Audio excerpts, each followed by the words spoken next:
स्वागत है दोस्तों आपका इजी अध्ययन चैनल पर। आज हम रेशो का पार्ट 5 लेके आए हैं और हम डिफरेंट तरह के क्वेश्चन करेंगे, बहुत अच्छे और बहुत ही अच्छे तरीके से इन क्वेश्चनों को करेंगे, ठीक है। और मैं आपसे ये भी कहना चाहता हूँ कि मैं जो ये पार्ट्स कराता हूँ आप इन सब क्वेश्चनों को जरूर कर लें, क्योंकि ये मैं टाइप्स कराता हूँ डिफरेंट तरीके के। तो जब भी रेशो का कोई क्वेश्चन आएगा किसी भी एग्जाम के अंदर तो वो पक्का इन्हीं टाइप्स के अंदर से आएगा, ठीक है। तो इसलिए मैं आपसे ये कहना चाहता हूँ कि आप सारे के सारे टाइप्स करें, मैंने जितने भी पार्ट में कोई भी टॉपिक कराया है, ठीक है। चलिए क्वेश्चन करते हैं। पहला क्वेश्चन है, एक साल पहले पी और क्यू के वेतन का अनुपात 5:6 था। पिछले और इस वर्ष उनकी व्यक्तिगत वेतन का अनुपात क्रमशः 6:7 तथा 8:9 था। यदि दोनों की वर्तमान वेतन का कुल योग 30,200 रुपये हो तो पी की वर्तमान वेतन कितना है। पी का वर्तमान वेतन पूछा है इन्होंने, ठीक है। आइए करते हैं इसे। पहले क्वेश्चन में ये कह रहा है पी तथा क्यू के वेतन का अनुपात कह रहा है। एक साल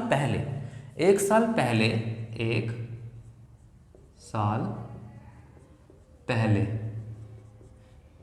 पी और क्यू के वेतन का अनुपात कितना है, वो है आपका 5:6, ठीक है। अब ये पूछ रहा है कि पिछले और इस वर्ष उनकी व्यक्तिगत वेतन का अनुपात दे रखा है, यानी कि पी का और क्यू का व्यक्तिगत वेतन, यानी कि पी की ही पिछले वर्ष कितनी थी 6 और इस वर्ष हो गई 7, यानी कि पी की ही पिछले वर्ष व्यक्तिगत मतलब कि उनका निजी वेतन जो था उससे पिछला मतलब वर्ष में उन्होंने 6 अगर कमाया है तो उससे अगले वर्ष 7 कमाया, ठीक है। ऐसे ही क्यू का व्यक्तिगत अनुपात दे रखा कितना 8:9, और ये पिछला हो गया और ये अगला हो गया, मतलब उससे नेक्स्ट ईयर वाला। ये पिछला साल हो गया 1 ईयर एगो, एक साल पहले वाला, और ये एक साल बाद हो गया 9, ठीक है। तो अब आप ये देखिए ये 6 और ये 5, ठीक है, ये आपका बराबरी तो है, ठीक है ना। ये भी तो आपका एक साल पहले का पी का वेतन का अनुपात वेतन है और ये भी पी का एक साल पहले वेतन का अनुपात है 6, तो ये और ये बराबर है। तो यही आप करेंगे। यदि 6 की वैल्यू यहाँ पे 5 दे रखी है तो आप 7 की निकाल लीजिए इसी रेशो में। 7 की कितनी होगी 5/6 गुणा 7, ये हो गई आपकी 35/6, ठीक है। ऐसे ही क्यू की जो एक साल पहले का वेतन है 6 और ये क्यू का एक साल पहले का वेतन 8, ये दोनों दे रखा है आपको, ये बराबरी तो है, एक ही चीज़ तो है। तो 8 की वैल्यू आपको 6 ऑलरेडी दे रखी है, 8 की वैल्यु 6 दे रखी है, तो 9 की निकाल लीजिए इसी रिस्पेक्ट में। 6/8 गुणा 9 कितना होगा 2 3 6 2 चौक 8, तो ये आपका कितना हो गया 27/4, ठीक है। अब यही तो अनुपात आया आपका, ये आपका वर्तमान हो गया ना, ये वर्तमान का ही तो पूछ रहा है, वर्तमान का दे रखा है इसने, तो ये आपका एक साल पहले का और ये वर्तमान का। तो वर्तमान की वैल्यू कितनी निकली 35/6, एक निकली आपकी 35/6 और एक निकली आपकी 27/4, ठीक है। भिन्नात्मक वैल्यू को इंटीजर में चेंज कर लीजिए। 6 और 4 हरों का एलसीएम कितना होगा 12, दोनों में मल्टीप्लाई करेंगे 12 की, तो 6 गुणा 12, ये 6 दूनी 12 और 35 दूनी 70, ये हो गया, और 4 तियाँ 12, ठीक है, और 27 तियाँ 81, 70:81, तो ये आ गया, ठीक है। अब इन्होंने क्या करा है, इसी का ही योग दे रखा है, 70 और 81 को जोड़ लीजिए कितना होगा 151, पर ये कह रहा है 151 नहीं, उनकी जो वर्तमान जो वेतन है उसका अनुपात उन्होंने दिया 30,200, 30,200 कितने गुने ज़्यादा हो गया 200 गुने ज़्यादा।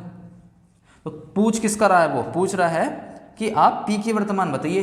पी का वर्तमान वेतन 70 है, ये भी कितने गुने ज़्यादा होगा 200 गुने ज़्यादा, तो कितना हो जाएगा 14,000 आपका आंसर आ गया, ठीक है।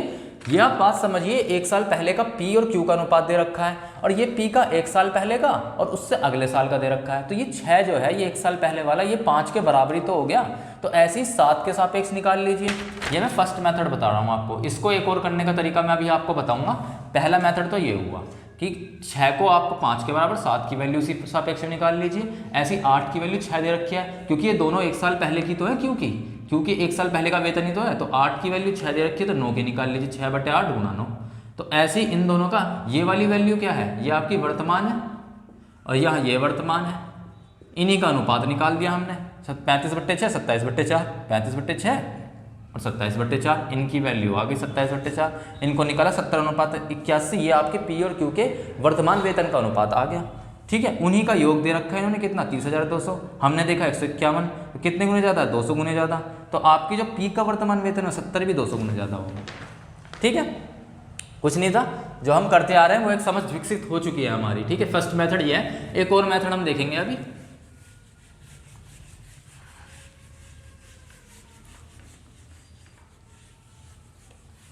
इसमें क्या करना है आपको, जब आपको पता है पी का इन्होंने व्यक्तिगत वेतनों का अनुपात दे रखा है, एक दे रखा है आपको कितना, पी का 6:7 दे रखा है, 6:7। एक क्यू का दे रखा है आपको 8:9, यही तो दे रखा है। अब आपको पता है कि ये 5 6 के बराबर है और ये 6 8 के बराबर है, तो आप एलसीएम लेके बराबर कर लो। कैसे एलसीएम लेना, तरीका क्या, ध्यान से समझो। सेकंड मेथड है ये, सेकंड मेथड, ठीक है। ध्यान से देखो, 6 और 8 का इधर P और Q की ये दोनों वैल्यू जो है, इनका एलसीएम लो। ये हुआ कितना, 8 दूनी 16, 8 3 24, 24 हुआ, ठीक है। अब आपको क्या करना है, इस 24 की मल्टीप्लाई यहां कर दो दोनों में, ठीक है, जिससे कि आराम से कट जाए। 24 की मल्टीप्लाई हमने यहां कर दी, 24 गुणा 24, तो ये आपका क्या बन गया, 24 पंजा 120 बन गया, और ये 24 छिक्का 144 बन गया, ठीक है। ये अनुपात बन गए। अब आपको क्या करना है, इस 6 में 6 को 120 बनाने की कोशिश करनी है। तो आप क्या करेंगे, 6, क्योंकि P अब आपका 120 हो गया है और P यहाँ 6 है, तो इसे 120 बनाने के लिए यहाँ 20 से मल्टीप्लाई करेंगे।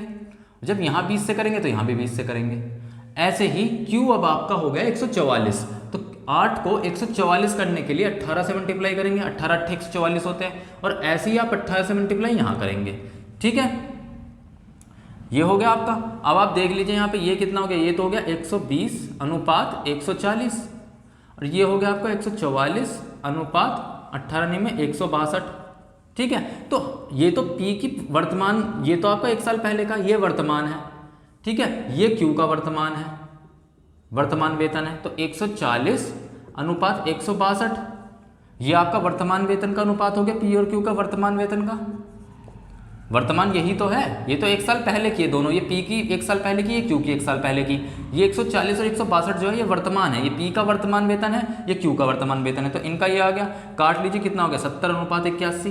पिछली बार भी यही आया था 70 अनुपात 81, ठीक है। इन्हीं का योग कितना हो गया, 151 दे रखा है, कितना 30,200, ठीक है।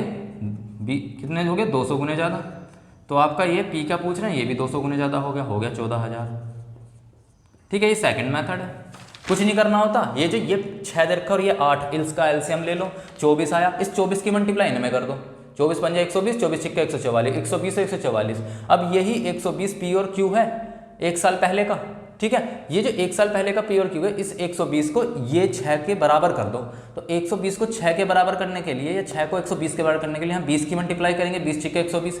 जब 20 की यहाँ करेंगे तो 20 की यहाँ भी करेंगे। ऐसे ही Q में 18 की मल्टीप्लाई करेंगे 144 बनाने के लिए, तो 18 8 144, 18 में 162, ये हो गया आपका। और यहाँ आपका निकल गया, ये आपका वर्तमान और ये आपका Q का वर्तमान, ये P का वर्तमान, लगा दो 70 अनुपात 81, वही वाला अनुपात आ गया आपका, ठीक है। आगे चलते हैं।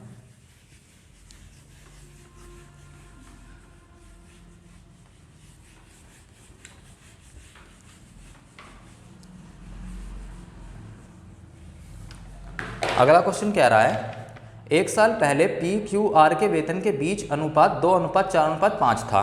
पिछले और इस वर्ष के बीच उनकी व्यक्तिगत तनख्वाह का अनुपात क्रमशः 1:2, 3:4 और 2:3 हो गया। इस वर्ष उनके वेतन का कुल योग 20,200 रुपये है, तो Q प्लस R का वेतन, वर्तमान वेतन कितना होगा, Q और R का जोड़कर वर्तमान वेतन कितना होगा, ठीक है। कुल वेतन, यह पिछला वाला ही क्वेश्चन है, लेकिन यहाँ पर जो अब आपके बंदे हैं ये 3 आ गए, P Q और R। पहले 2 बंदों के बीच थे, अब 3 बंदों के बीच हो गए। तो इनका 1 साल पहले का अनुपात कितना था, 1 साल पहले, सेकंड वाले मेथड से करेंगे जिससे कि जल्दी हो जाए, ठीक है। 1 साल पहले का अनुपात कितना है इनका, P अनुपात Q अनुपात R का, वो दे रखा है 2:4:5, 2:4:5, ये दे रखा है 1 साल पहले का, ठीक है। और इनकी जो वो दे रखी है इंडिविजुअल कितनी दे रखी है, P का दे रखा है आपको 1:2, Q का दे रखा है 3:4 और R का दे रखा है 2:3, ठीक है। हमें क्या करना है, वही वाला मेथड, 1 2 और 3, इन तीनों का एलसीएम ले लो और इसमें मल्टीप्लाई कर दो। 1 3 2 का एलसीएम कितना हुआ, 6, इस 6 की मल्टीप्लाई ऊपर कर दो, कितना हो गया, गुणा 6 और गुणा 6, तो ये हो जाएगा आपका 12:24:30। अब इन्हीं सबको इसी सापेक्ष में बना लो भाई, ये P आपका 1 और 12 ये बराबर है, ये P का 1 साल पहले का है, ये P का 1 साल पहले का 1 है, तो 1 को 12 बना दो, यहाँ 12 से मल्टीप्लाई, तो 2 में भी 12 से मल्टीप्लाई करेंगे क्योंकि रेशियो में तो हमेशा सेम से मल्टीप्लाई होती है। अब Q देखो, Q में आपको 3 दे रखा है, वहाँ 24 है, ये दोनों सेम ही है 3 और 24, तो 24 बनाओ 3 को, 8 गुने ज़्यादा, 3 अट्ठे 24, तो यहाँ भी 8 से मल्टीप्लाई करोगे। ठीक है, ऐसे ही आपका जो R है इसका 1 साल पहले का वेतन 2 है, वहाँ 30 दे रखा है, तो 30 बनाओ 2 को, 15 दूनी 30 होता है, तो 15 से यहाँ भी मल्टीप्लाई करा, तो अब आपका क्या आ जाएगा, अब आ जाएगा 12/24 और ये हो जाएगा 24/32, ये हो जाएगा आपका 30/45। ठीक है, ये हो गया। अब आपको क्या चाहिए, आपको एक ये वैल्यू चाहिए क्योंकि ये P की वर्तमान वैल्यू है, P की वर्तमान वेतन है, ये Q का वर्तमान वेतन है और ये R का वर्तमान वेतन है, तो क्या अनुपात हो गया, 24/32/45, ये आपका हो गया।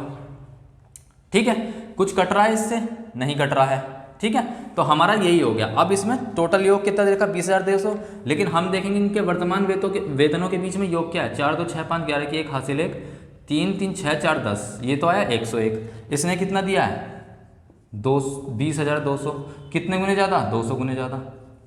ठीक है, तो पूछ किसका रहा है, Q और R का जोड़ के कह रहा है, Q + R, ये कितना है आपका 5 2 7 और 3 4 7 77 है ना, Q और R 2 5 7 40 77, तो ये भी कितने गुने ज़्यादा होगा, 200 गुने ज़्यादा होगा, 2 7 14, 15,400 आपका Q + R की वैल्यू आ गई। ठीक है, Q + R पूछ रहा है ना, ये 2 5 7 और 3 4 7, दोनों 77 हुए, 70 का 200 से मल्टीप्लाई करेंगे तो कितना होगा, 15,400।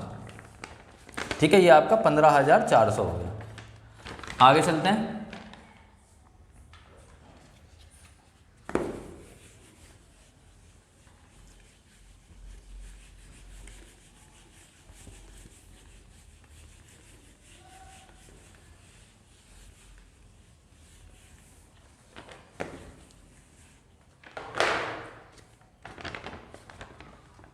यदि पृथ्वी पर भूमि और जल का अनुपात, ये थोड़ा डिफरेंट टाइप का क्वेश्चन है, समझिए इसे ध्यान से। एक पृथ्वी पर भूमि और जल का अनुपात 1:3 है तथा उत्तरी गोलार्ध में जल तथा भूमि का अनुपात 3:4 है, तो दक्षिणी गोलार्ध में यह अनुपात कितना होगा, यानी कि दक्षिणी गोलार्ध में भूमि तथा जल का अनुपात बताइए। आपको पूरी पृथ्वी पर भूमि तथा जल का अनुपात दे रखा है, आपको उत्तरी गोलार्ध में भूमि तथा जल का अनुपात दे रखा है, आपसे पूछ रहा है दक्षिणी गोलार्ध में भूमि तथा जल का अनुपात क्या होगा। आपको एक बात अच्छे से पता होगी कि हमारी जो पृथ्वी होती है वो नॉर्थ पोल और साउथ पोल से मिलकर बनी होती है। ठीक है, तो नॉर्थ आपका जो होता है ये हमारी पृथ्वी मान लीजिए गोल। ठीक है, अगर मैं इसको एक भूमध्य रेखा बीच से खींच दूं, आपको अच्छे से पता होगा भूमध्य रेखा जो हमारा मीडिएटर है, जो मिडिल वाले वो होता है हमारा मीडियन, भूमध्य रेखा वो हमारे बीच से होकर जाती है, चाहे विषुवत रेखा कह लो चाहे भूमध्य रेखा कह लो, ये हमारे बीच से होकर जाती है पृथ्वी को। तो इसके ऊपर वाले बात को फॉर एग्जाम्पल हमने कह दिया नॉर्थ है, ये उत्तरी गोलार्ध है। ठीक है, ये आपका नॉर्थ है और ये आपका जो नीचे वाला है इसे मान लिया हमने साउथ है। ठीक है, ये आपका दक्षिणी गोलार्ध है। तो आपको पता होगा इसे आधे आधे हिस्से में बांटता है। ठीक है, तो इन्होंने कहा क्या है, इसने कहा है भूमि अनुपात जल दे रखा है, कितना 1:3 पृथ्वी पर, और उत्तरी गोलार्ध यानी कि नॉर्थ पोल पर अगर हम बात करें, उत्तरी गोलार्ध पे नॉर्थ हेमिस्फीयर पे बात करें अगर हम, तो आपका जो है ये आपका उत्तरी गोलार्ध में क्या होगा, ये होगा आपका कितना दिया है, ये दिया 3:4 भूमि और जल का अनुपात। ठीक है, अब आपको एक बात पता है कि पृथ्वी का आधा होता है उत्तरी गोलार्ध। ठीक है, हमने देखा ये तो आ रहा है 1 3 4। ठीक है, और ये जो उत्तरी गोलार्ध है ये हो रहा है 4 3 7। असल में होना क्या चाहिए था, ये जो 4 है ये कितना होना चाहिए था, जुड़कर दोनों ये इसका दुगना होना चाहिए था, क्योंकि उत्तरी गोलार्ध आपका आधा होता है पृथ्वी का। तो अगर उत्तरी गोलार्ध 7 आ रहा है तो पृथ्वी 14 होनी चाहिए थी, 7 और 7 14 होनी चाहिए थी, है ना। तो हम इसे 14 बना लेते हैं 4 को। तो 4 को 14 कैसे बनाओगे, 14/4 से मल्टीप्लाई कर दो, 14/4 से मल्टीप्लाई कर देंगे तो 4 से 4 कट जाएगा, 14 बचेगा। यही मल्टीप्लाई आपका यहाँ भी होगा 14/4 और यही मल्टीप्लाई आपका यहाँ भी होगा 14/4। ठीक है, आपको अच्छे से पता है जो पृथ्वी होती है वो जो है नॉर्थ पोल और साउथ पोल से मिलकर बनी होती है, दोनों आधी आधी होती है। तो नॉर्थ पोल का दुगना ही तो पृथ्वी है ना। और यहाँ मैंने देखा उत्तरी गोलार्ध जोड़कर यानी भूमि और जल को जोड़कर पूरा पृथ्वी उत्तरी गोलार्ध बन गया। तो ये उत्तरी गोलार्ध 4 और 3 7 आ रहा है, लेकिन जो आपकी पृथ्वी है वो 7 की दुगनी होनी चाहिए 14, लेकिन यहाँ 4 आ रही है। तो जैसे 4 को 14 बना लीजिए तो 14/4 से मल्टीप्लाई कर देंगे। तो अब आपका पृथ्वी का अनुपात नया क्या हो जाएगा, एक तो हो जाएगा आपका 14/4, ये तो भूमि हो गई, और आपका जो जल होगा वो कितना हो जाएगा 14 3 42, 42/4 ये हो जाएगा। ठीक है, आपका ये निकल गया। अब आपको क्या करना है, आपको पता है ये तो पृथ्वी पर टोटल भूमि हुई, ये उत्तरी गोलार्ध में भूमि हुई कौन सी वाली 3। तो इस 14/4 में से मतलब टोटल भूमि में से अगर मैं उत्तरी गोलार्ध की भूमि घटा दूं तो आपका दक्षिणी गोलार्ध की भूमि आ गई। अनुपात अगर ये टोटल जल में से, ये पृथ्वी पर ये जल है, ये टोटल जल ही तो है, इसमें से अगर उत्तरी गोलार्ध के अंदर जो जल है उसे घटा दूं तो दक्षिणी गोलार्ध का जल आ गया। भाई ये टोटल है, अगर मैं उत्तरी गोलार्ध का जल घटा दूंगा तो दक्षिणी गोलार्ध का जल आ जाएगा। ऐसे ही ये टोटल भूमि है 14/4, अगर मैं उत्तरी गोलार्ध की भूमि घटा दूंगा तो दक्षिणी गोलार्ध की भूमि आ जाएगी। ठीक है, तो ये कितना होगा 14/4 - 3, 4 3 12, ये तो हो गया 2/4। अनुपात ये कितना होगा 4 चौक 16, 42 - 16 कितना होगा 26, 26/4। तो ये हो गया आपका कितना, 4 से 4 कट जाएंगे, 4 से मल्टीप्लाई करेंगे तो 2:26 या फिर 1:13। यानी कि नॉर्थ पोल में अगर आप इस हिसाब से चलते हैं तो नॉर्थ पोल में जो आपकी भूमि होगी वो 1 होगी और जल जो है आपका वो 13 होगा। ठीक है, ये हो गया आपका। आगे चलते हैं।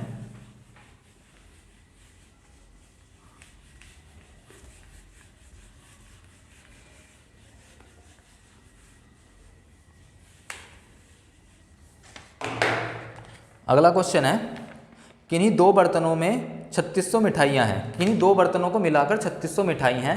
पहले बर्तन से यदि बर्तन का एक बर्तन में जितने भी लड्डू हैं या जितनी भी मिठाइयाँ हैं उनका 1/4 दूसरे बर्तन में डालने पर दोनों बर्तनों में मिठाइयाँ बराबर हो जाती हैं। तो बताइए दोनों बर्तनों में कितनी मिठाइयाँ हैं। ठीक है, कहने का मतलब यह है कि 2 बर्तन हैं, उन दोनों बर्तनों को मिलाकर 3600 मिठाइयाँ हैं, 3600 मिठाइयाँ हैं। यदि उस जो पहले वाले बर्तन में जितनी भी मिठाइयाँ हैं उसका 1/4 मैं उसमें से निकालकर दूसरे वाली मिठाई के बर्तन में डाल देता हूँ, ठीक है, तो दोनों में मिठाइयों की संख्या बराबर हो जाती है। तो ये बताइए कि आपकी जो टोटल कितनी मिठाइयाँ थी।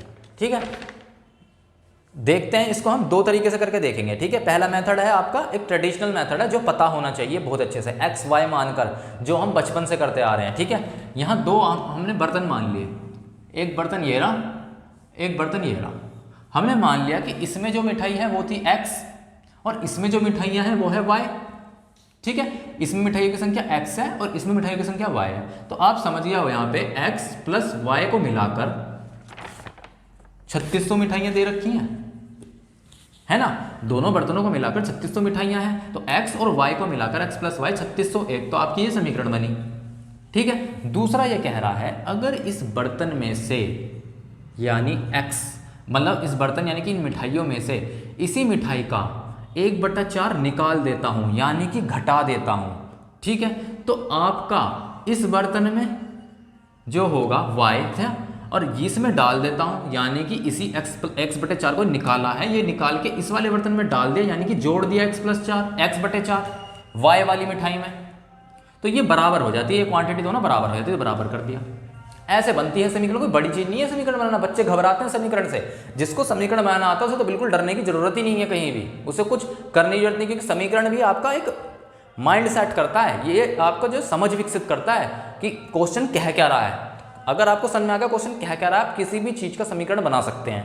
ठीक है, देखिए सबसे पहले कुछ भी नहीं था भाई, सब कुछ आपका एक चल ही तो रहा है काम, जो एक नॉर्मल सी बात है भाई। इसको x माना, इसको y माना, दोनों को मिलाकर कह रहा है 3600 मिठाइयाँ हैं, तो x + y 3600, सिंपल सी बात है। उसके बाद कह रहा है इस मिठाइयों का 1/4 निकाल दिया, तो उस बर्तन के अंदर कितना बचा, x - x/4 ही तो बचा। जब ये x/4 निकाला, इसी x/4 को उठा के दूसरी वाले बर्तन में डाल दिया, इस x/4 को निकाल के इस वाले x/4 को यहाँ डाल दिया, तो ये मैंने जोड़ दिया इसमें y में x/4। कह रहा है ये दोनों क्वांटिटी बराबर हो जाती है, करने से तो हो गई बराबर। अब कर लो सोल्व, 4x x वाले एक साथ घटते जुड़ते हैं, y वाले अलग घटते जुड़ते हैं। ठीक है, तो ये आपका कितना हुआ, ये तो हो गया 3x/4, भाई 4x से हो जाएगा 4x - x 3x/4 equal to y plus x/4। ये फर्स्ट मेथड है, ठीक है। 3x/4 equal to y plus x/4। अब ये x वाले एक साथ घटते जोड़ते हैं तो x/4 इधर लाऊंगा माइनस हो जाएगा, तो 3x/4 minus x/4 equal to y। ये हो गया आपका कितना 2x/4 इक्वल टू y। तो y की वैल्यू कितनी, x की वैल्यू कितनी हो गई 2y, ये आ गया। अब उठा के इसको समीकरण 1 में डाल दो, है ना, उठा के इसको समीकरण 1 में डाल दो। x इक्वल टू 2y को समीकरण 1 में डालूंगा, x की जगह 2y लिख दूं प्लस y इक्वल टू 3600। तो 3y की वैल्यू क्या आ गई 3600, y की वैल्यू क्या होगी 1200। जब y की वैल्यू 1200 हो गई तो x की वैल्यू क्या होगी 3600 माइनस y इधर चला जाएगा 1200, कितनी हो गई x की वैल्यू 2400। यानी कि पहले बर्तन में 2400 मिठाई, दूसरे बर्तन में 1200 मिठाई, दोनों का जोड़ा 2400 प्लस 1200 हो गया 3600, ठीक है। अब आप खुद देखिए, इसमें 2400 थी, ध्यान से समझिए, इसमें 2400 थी पहले वाले बर्तन में, दूसरे वाले में 1200 थी।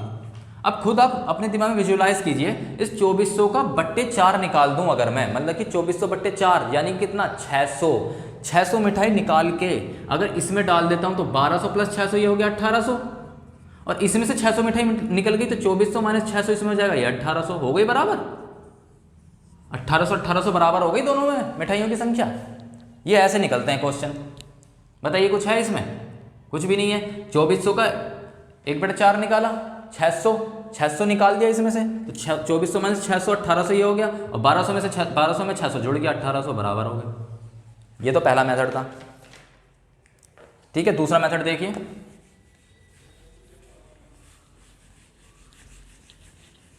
वो रेशियो से करने की कोशिश करेंगे, हम थोड़ा समझेंगे।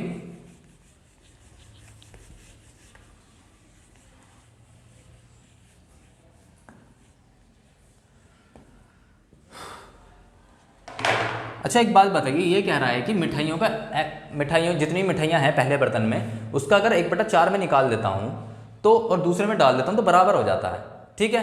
तो मैं क्या करता हूँ, मैं एक काम करता हूँ, मैं ये मान लेता हूँ कि इसमें तो 4 मिठाई थी, यहाँ पर 2 मिठाई थी, ठीक है। ये मैंने माना यहाँ पे 4 मिठाई थी, यहाँ पे 2 मिठाई थी। अब इस 4 का जब मैं 1/4 निकाल दूंगा, यानी कि 4 का 1/4 कितना हुआ 1, इसको मैंने निकाल दिया 4 - 1, और इस 1 को आया, 4 का 1/4 कितना होता है 1, इस 1 को मैंने इसमें डाल दिया लड्डू को या फिर मिठाई को, तो 2 और 1 तो 3 हो गए, और यहाँ भी 3 हो गए, तो बराबर हो गए, है ना। समझो बात को। यहाँ क्या करा है मैंने मान लिया कि इस मिठाई के अंदर चार मिठाइयाँ हैं, इसके अंदर 4 लड्डू समझ लो, 1 2 3 4 लड्डू हैं, और ऐसी इसके अंदर 2 मिठाइयाँ थी, 1 2 मिठाइयाँ हैं, ठीक है। अब मैं इसमें से एक मिठाई निकाल के इसमें डाल दूंगा तो बराबर हो गई, एक मिठाई निकाल के यहाँ 3 हो जाएगी, यहाँ 3 हो जाएगी। लेकिन हमको ऐसे नहीं करना, हमको ये देखना कि 4 का 1/4 निकाला है, तो इस 4 का 1/4 हुआ कितना 1, इस एक मिठाई को निकाल के इसमें डाल दिया, तो अब मिठाइयाँ कितनी हो जाएगी 1 2 3 इसमें हो गई, और 1 2 3 इसमें हो गई, ठीक है। सिंपल हो गया। यानी कि हमने जो कहा गया है उसको हमने शर्त को पालन कर दिया, उस शर्त को फॉलो कर लिया, ठीक है। तो अब 4 और 2 6, इस 6 की वैल्यू कितनी दे रखी है, इस 6 की वैल्यू दे रखी है आपको 3600, है ना। दोनों को जोड़कर 6 की वैल्यू 3600, कितने गुने ज़्यादा 600 गुने ज़्यादा। तो आपका जो ये पूछ रहा है, किस में पूछ रहा है, ये पूछ रहा है कि दोनों बर्तनों में बताओ, ठीक है। तो दोनों बर्तनों में, पहले वाले बर्तन में 4 है तो 4 में कितनी होगी 600 गुने ज़्यादा, जब इसमें 600 गुने ज़्यादा ये भी 2400 हो गई, ठीक है। और दूसरे वाले बर्तन में 2 है, ये कितने गुने ज़्यादा होगी 600 गुने ज़्यादा, तो ये 1200 हो गई। आंसर ये हो गया आपका आराम से, ठीक है। एक क्वेश्चन और है, उसे भी कर लेते हैं जल्दी से।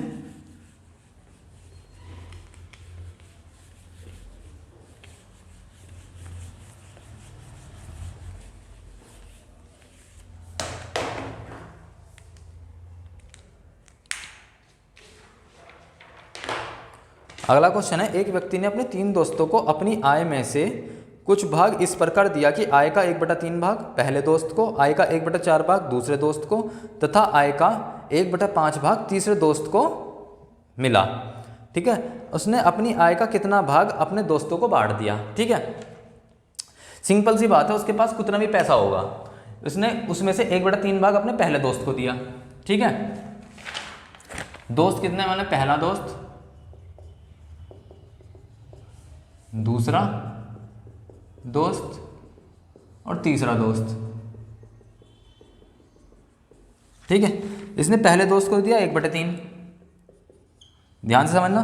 दूसरे दोस्त को कितना दिया, आएगा 1/4। ठीक है, तीसरे दोस्त को कितना दिया, 1/5 आएगा। हमें ऐसी स्थिति में कभी भी इस तरीके का पूछ ले, ऐसी भिन्नात्मक वैल्यू आ गई, तो जो आप टोटल मानेंगे, वो जो आप आय मानेंगे, इस भिन्नात्मक वैल्यू की हर के एलसीएम मानेंगे। ये आपको पता ही है, 3, 4, 5 का एलसीएम कितना होगा, एलसीएम कितना होगा, इनका लघुत्तम समापवर्तक कितना होगा, 60 होगा। तो इस 60 को ही हमने इसकी टोटल सैलरी मान लिया। इस बंदे की जो बांट रहा है दोस्तों को, टोटल सैलरी उसकी 60 थी।